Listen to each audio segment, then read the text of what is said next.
Bismillahirrahmanirrahim. Assalamualaikum warahmatullahi wabarakatuh. Perkenalkan, saya Ulfa Khafifah Taha, selaku pemateri ketiga. Adapun materi saya yaitu fase perubahan dalam perkembangan dan pertumbuhan.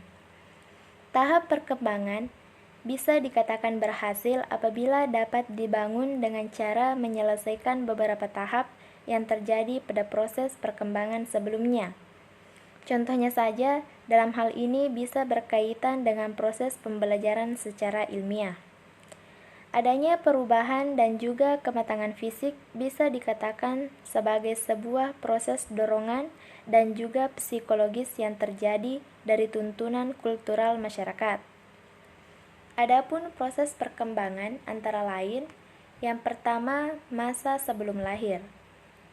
Dalam masa ini, dimulai dari proses konsepsi ketika kehamilan sudah mencapai usia 9 bulan, saat ibu masih mengandung seorang bayi di dalam tubuhnya.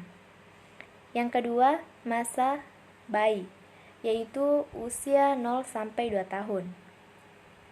Dalam masa ini, dilakukan berbagai penyesuaian pada proses psikologi lingkungan yang terjadi, di mana seorang anak baru dilahirkan masih sangat bergantung pada lingkungannya, sampai mulai dilakukan proses perkembangan sehingga dengan berjalannya waktu, bayi pun akan mulai melepaskan diri dan juga mulai belajar sendiri agar bisa lebih independen.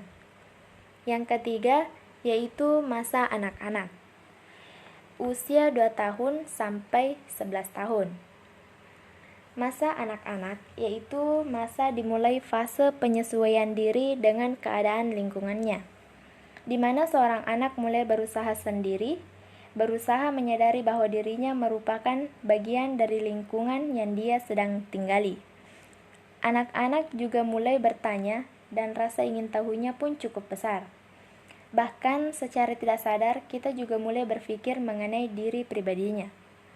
Yang keempat, masa remaja, yaitu usia 12 tahun sampai 21 tahun. Pada masa ini, mulai terjadi sebuah peralihan dan juga transisi pada anak. Kita juga bisa melihat dari adanya perkembangan fisik yang bisa terjadi dengan cepat. Kemudian, pada akhirnya bisa mencapai sebuah kestabilan dan juga keseimbangan emosi yang cukup kuat. Pada masa ini, pada usia ini anak akan mulai merasa idealis dan memiliki cita-cita untuk masa depan, sehingga semangat dan energinya pun cukup besar. Yang kelima, masa dewasa, yaitu usia 21 tahun sampai 55 tahun. Pada masa ini, yaitu usia ini akan mulai melakukan penyesuaian diri pada pola hidupnya yang baru. Misalnya, mulai merencanakan pernikahan, memiliki anak, dan juga mengurus keluarga sampai dengan prestasi dalam berkarir. Dan yang terakhir, yaitu masa tua, yaitu usia 55 tahun ke atas.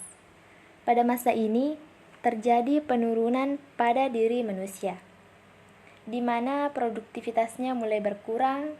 Mereka juga mulai bisa menikmati dari hasil apa yang sudah didapatkan pada masa sebelumnya. Jadi, itulah tadi materi dari saya, dan materi selanjutnya akan dibahas oleh teman saya. Sekian, wassalamualaikum warahmatullahi wabarakatuh.